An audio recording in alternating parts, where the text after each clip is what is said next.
दोस्तों, दो व्यापारी जंगल से गुजर रहे थे। एक जौहरी था और दूसरा लोहे का व्यापारी। दोनों के पास एक एक गधे थे।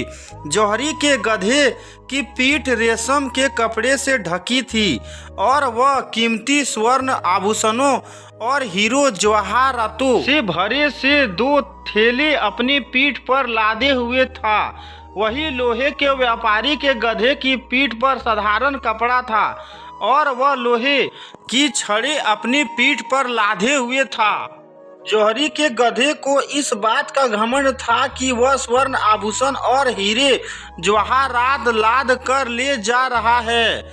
वह बार बार अपनी बातों से लोहे के व्यापारी के गधे को नीचा दिखा रहा था। लोहे के व्यापारी के गधे को बहुत बुरा लग रहा था, लेकिन वह चुपचाप जौहरी के गधे की बातें सुन रहा था।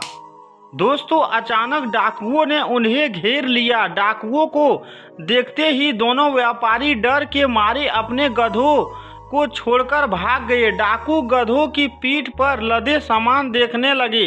उन्होंने देखा कि लोहे के व्यापारी के गधे पर लोहे की छड़ लदी हुई है। कीमती सामान न देखकर उन्होंने उसे भगा दिया। जौहरी के गधे की पीठ पर कीमती सामान था। उन्होंने उसे पकड़ लिया और उसकी पीठ से कीमती सामान निकालने लगे।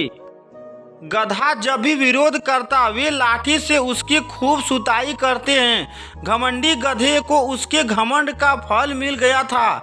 कभी घमंड नहीं करना चाहिए। कभी न कभी घमंडी को नीचा देखना ही पड़ता है।